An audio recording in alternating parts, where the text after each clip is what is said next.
The Static Shack. Oh, this is a lot of cameras.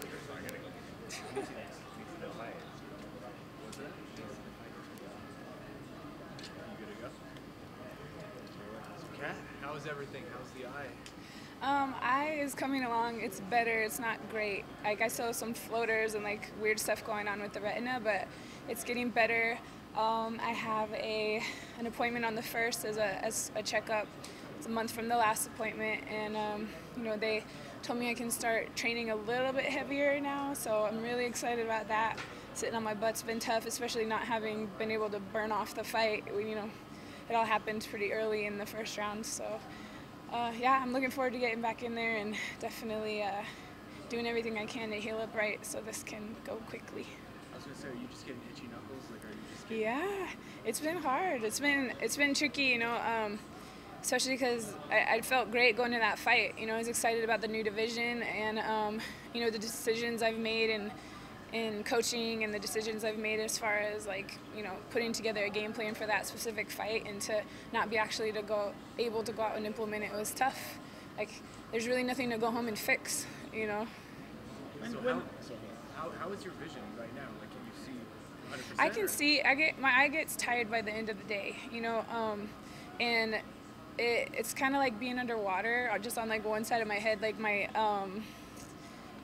depth perception is off a bit and like my dexterity is off a bit, but again, it's been improving. It's definitely not what it was a month ago, so yeah, we'll see. I would say my balance is off a bit, but probably the depth perception is the biggest struggle, and then having just these weird kind of flashes, like these weird lights go on. So when that happened, what was going through your mind? I thought I lost my eye. I thought if I opened my eye that it was gonna spill out onto my face, and I didn't want to open it in the cage. When they came up and they checked on me and they were telling me to open it, I was like, "You're not the one that I'm gonna open this for. I need somebody that knows what's up to be looking at me, because I thought I lost it."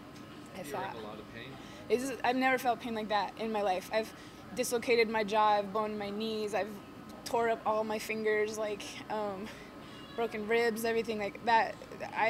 That was nothing compared to what it felt like to get hit in the eye. I've never felt pain like that. I'd have a baby 10 times before I would do that again. Was it instant, as soon as it happened? Oh yeah. I just was gone. I wasn't there anymore. I needed a way. I wanted to see if I was okay. I needed them to see if I was okay. It went from being a sport and being a competition to I think I lost my fucking eye. Is this how it ends? Is this over for me? What is it going to be like looking at my kid after this? It just changed everything very quickly. It was really fast and really scary. So for you to have that feeling, it sounds pretty amazing that you're willing to go and do it again, right? It's terrifying to then just be like, okay, I'll fight again anyway. I think it's gonna definitely modify how I change or how I fight. I am pretty relaxed as a fighter. I like being in and out, moving a lot. One thing I will take home from it is, I don't know. I want to be way more protective. I kind of ran into the cage at that exact same second, so I kind of leaned into it. I could have had my hands up better. I caught nothing but toe in my eye. She didn't kick me in the head. It would have otherwise not even messed up my hair. You know what I mean? But that scared me. And I'm not willing to lose an eye for this sport. I don't feel like anyone would. So there's definitely some things I'm going to do as far as my defense tightening up. But yeah, I'm excited to go in and face it, because it's definitely something scary for me. Even tonight is the first night that I've watched fights since that, where I'm looking into the cage. I have front row seats and I'm watching fighters hit each other, and I'm like, all right, this is intense. You don't realize how hurt you actually can get in there, so I'm watching that, and some of the fights I'm like, ooh, that's rough, and some of them I'm like, I can't wait to get my hands on someone again. So, it's definitely going to be a challenge, but I think during training camp and everything I can expose myself to as far as that goes, it'll happen, and it'll be okay, and I think I'll be a stronger fighter after this for sure. Do you feel like you have a sort of a PTSD kind of type of thing from that? I don't know yet, because I really haven't gotten to train in the ways that would put me at that kind of risk. I have PTSD in like a bunch of different other ways, so it might just add to it. It might be a little milder version, but it's yeah. I mean, I'm gonna start doing jiu-jitsu probably relatively soon. You know, actually get like close to people and close to moving and like expose myself that way, and we'll find out then. You know, it's weird to have it touched. Like I said, by the end of the day, my eye is like tired. You know, my other eye is doing a lot more work than this one right now. I saw Bisbing this week, and he pulled his little fake eye out and showed me, and so I realized how much worse it could be. But you know, I saw Winklejohn this week too, and it's just, there's these weird moments where we're all like, you know. You're like in a club. Yeah. A horrible club to be in. It's terrible. It's terrible. No, okay, so you don't have to like touch your eye. No, I only just started putting makeup on because it's weird to like pull it and stab it with stuff. It's not super comfortable. When you hear fighters, you know, you've heard say, no, I'm willing to die in there and all that stuff. Does that now seem more just a cliche? Because obviously when it happened, you're like, no, I'm out of here. Or maybe you felt that way before and now it's different. No, I feel that way, and there was a huge part of my heart that hurt that night because, again, like, I mean, you guys have heard me talk about it before. It's something to me that's like primitive, and it's like I was born into this, you know. And so to even have that happen to me was, you know, it made me sad. It made me feel like, damn, yeah, if we were in nature and I just got poked in the eye, that still would have cost me my life. Like, that would have cost me everything. And like, obviously I get to walk away from it. Obviously I get to go home, and I'm grateful that I have two eyes and I can see right now. But like right there and then, like, I think Megan is good, but I don't think she's better than me. But she's better than me that day because she caught something that I don't think she could have gotten if she tried, but it happened. And it would have ended things for me. You know, so I walk out of there knowing like I didn't survive that. Like, that sucks. It's terrible. And I didn't get to know if I was okay or not. Like, I didn't get the chance to even, like, blink or see if my eye was okay. I mean, if someone gets hit in the nuts, if it's a forehead, if it's an elbow, if it's a heel, if it's a knee, if someone gets hit in the nuts, like, you stop and see if you're okay. You know, you get hit in the eye, I feel like it should be the same. I realize that the rules in LA don't constitute what a poke is at this point, and that's one of the reasons that I wanted to have a hearing over it, is just to make a rule or figure out what people want to do moving forward as far as what happens when, like, your vision is compromised, and not from like a strike, just a poke, like, just it's your eyeball. Like, I just need to know if I'm okay, you know. Something. Did you know, or do you think there should be a rule change that you can't basically stick toes in eyeballs? Because technically that's legal now. It is. Well, and that's the thing is, like, if they don't make a rule on it, it's open season on eye pokes. Like, I got mad dexterity with my toes. So if you're telling me that, like, we get to just aim for people's eyeballs with our toes now and, like, that's good, that's not really safe moving forward. But, like, we're all finding a way to win, you know? If you put me in some thing on the ground and I get to dig my toes into your eyes that way too, like, that's kind of gnarly. But, like, we're in there trying to survive. Like, me or you, man. Yeah, because it's odd because you can't grab someone's toe and break it in a fight, but you can. It just seems like a weird.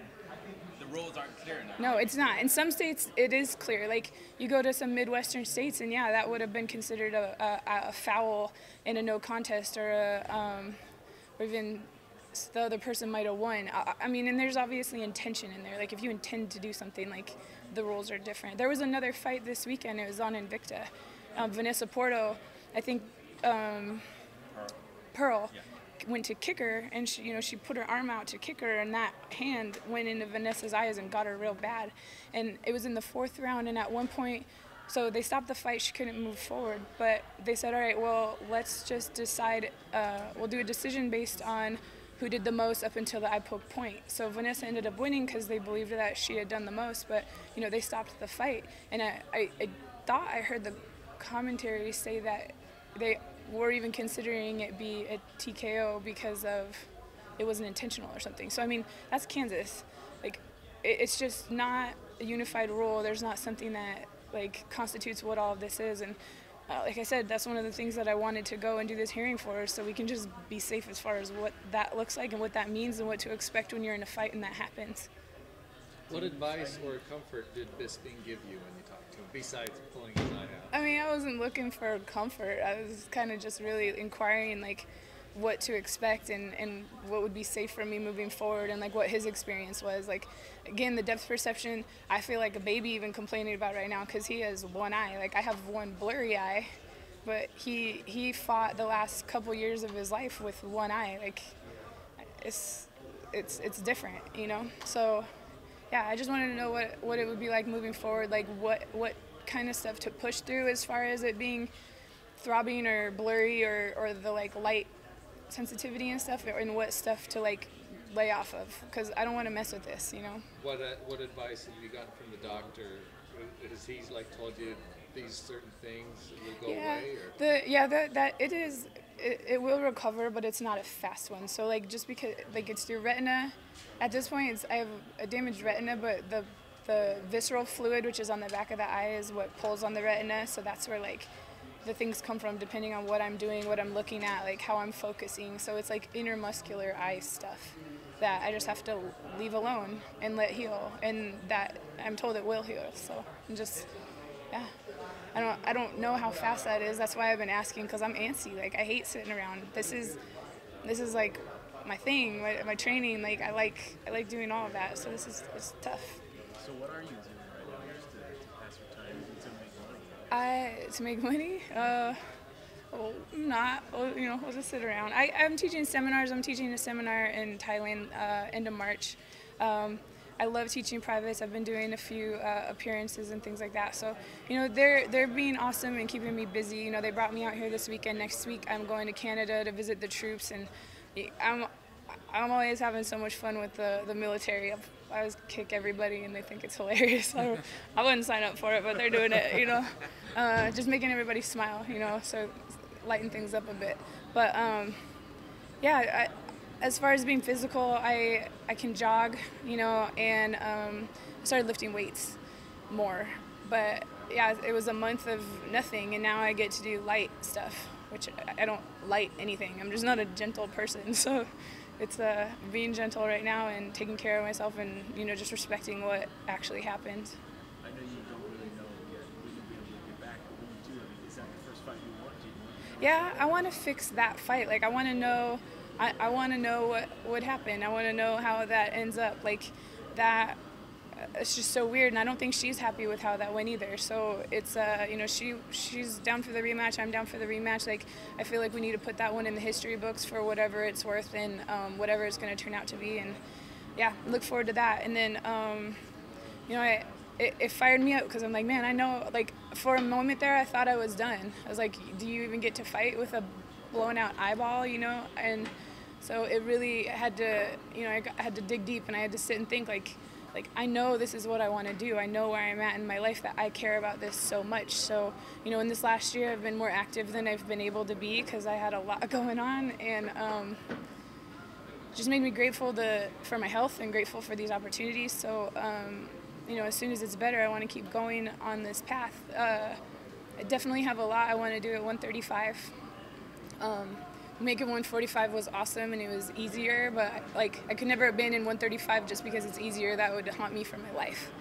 So it's there's a lot I want out of this, and this definitely made me appreciate that. When you say for a moment I thought I was done, what do you mean just done? You were retired? Well, because I lost an eye. Yeah. You know what I mean? For $50,000. I don't know how many people would opt to lose an eye for $50,000.